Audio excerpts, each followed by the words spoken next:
Oluwafemi Olasheni Joshua, British born, African heritage from Nigeria, just across the road. I've been spending a lot of time in Nigeria as of recent, knowing that it's important to know where you're going, but just as important to know where you've come from. And coming to Ghana actually wasn't on my agenda, because for some reason everyone in Nigeria puts Nigeria here and Ghana just here. Yes. So I'm now here and I'm looking around and I'm like, they've been lying to me. I'm very impressed. I'm very impressed with your beautiful country, amazing culture, hospitality, the airport, the organization, and I can't wait to go back and tell everyone across the world how beautiful this place is. And sports is obviously a way that it got me in a room like this. So I understand the importance of, talking with my fist, but also how influential sports can be and the type of rooms you can get in. So I've been calling friends, speaking about ways that we can bring investment into Ghana, we can bring investment into Africa, because I understand some of your policies and what you're trying to do. And from a sportsman, I understand sports is short-lived, and then we cross over into business. So I'm also branching out into that sector, and I understand that there's certain things that we can bring from sports and our connections across the world, and how we can connect Africa to the rest of the world through sports. So Sharaf, amazing man, thank you for bringing me here. It's much appreciated, and long may Legacy Rise continue. Yeah, thank you. Sharaf, you didn't introduce your team. Sheriff, come on. You guys did a good job. Where's Adam? Adam, yeah. And where's the photographer, the Rastaman?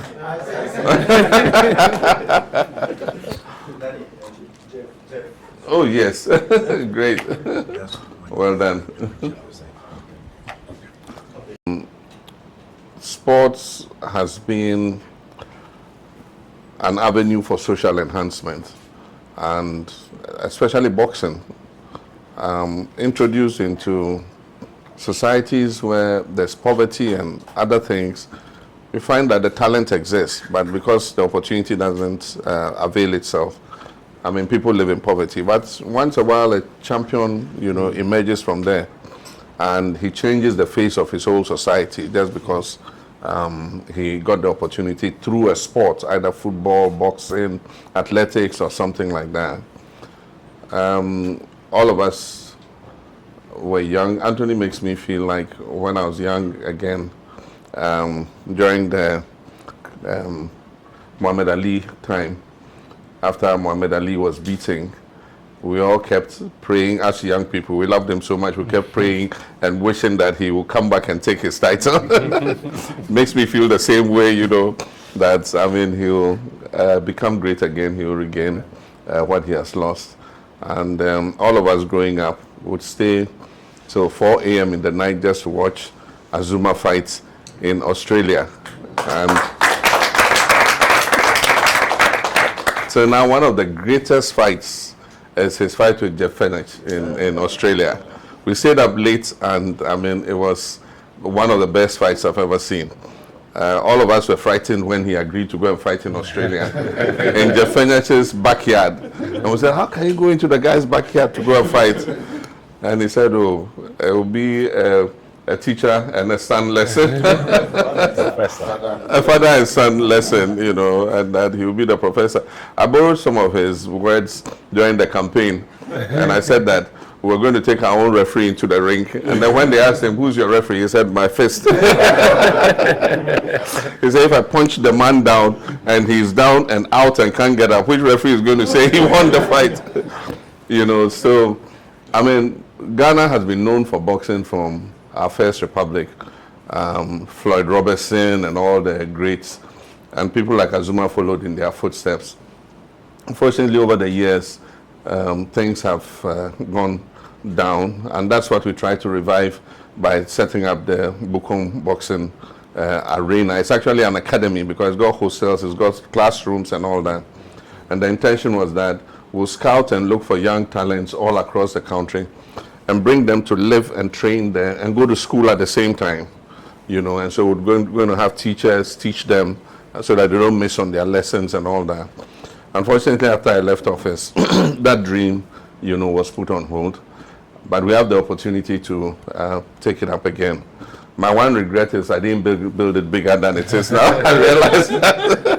I thought that 4,000 was enough to come and see a boxing match, but it looks like we need a much bigger arena to contain the new interest that is coming up.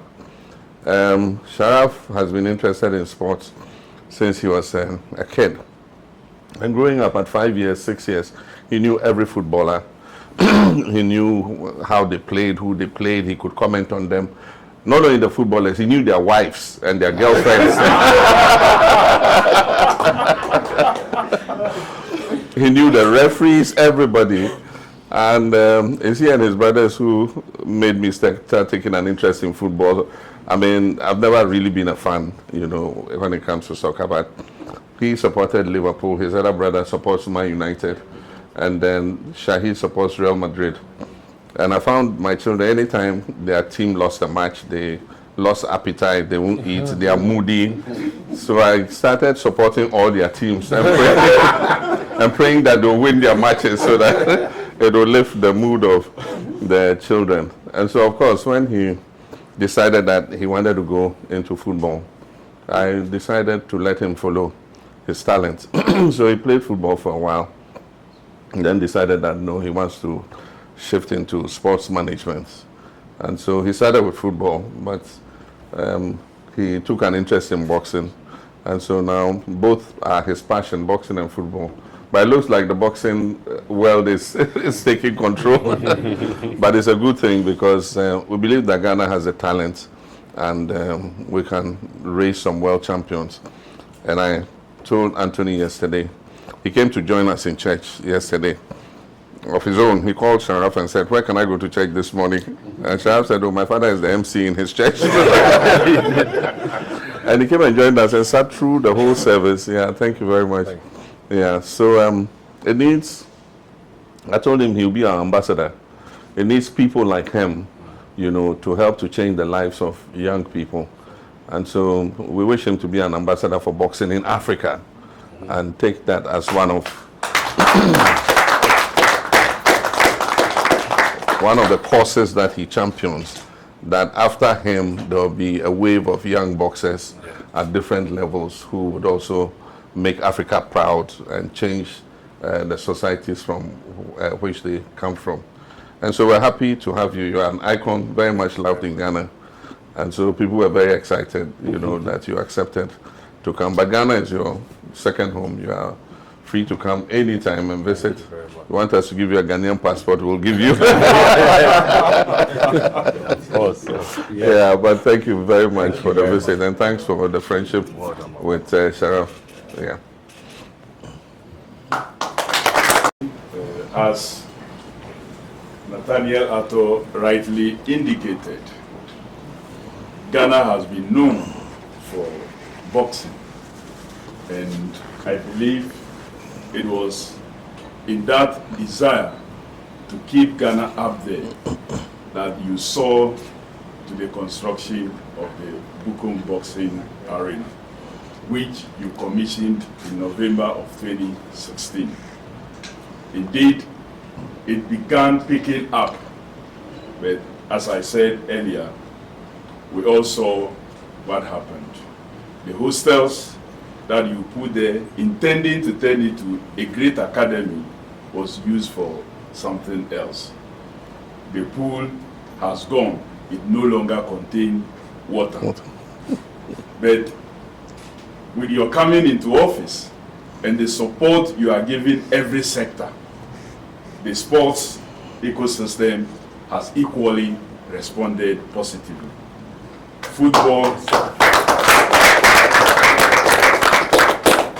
Football is doing well. Athletics is creating champions around the world. As it stands currently, the fastest 100-meter runner in the world is a Ghanaian. Currently. Nobody has broken that record for this year.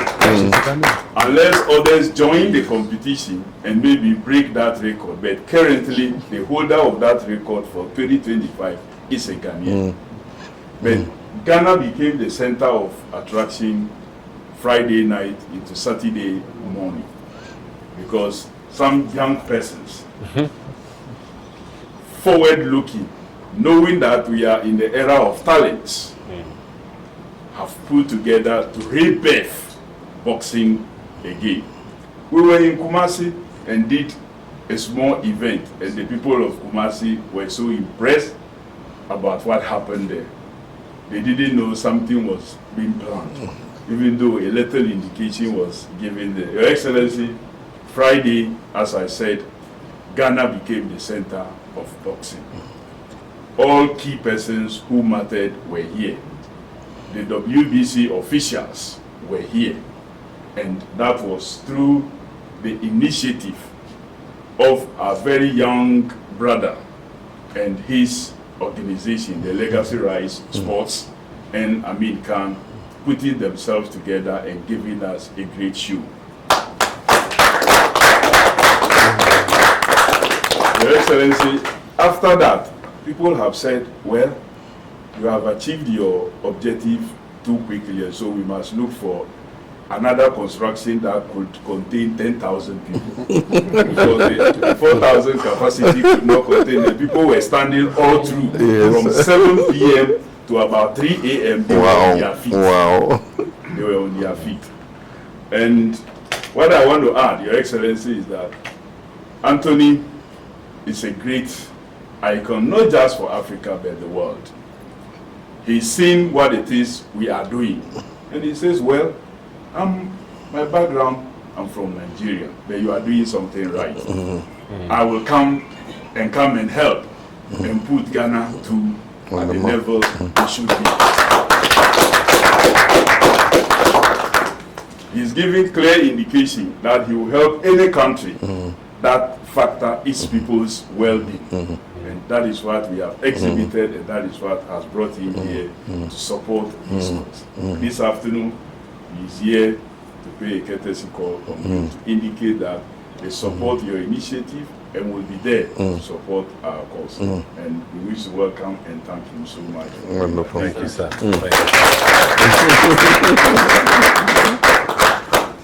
Welcome, Anthony. Thank you, sir. Yeah, thank you very much. Unfortunately, I couldn't attend.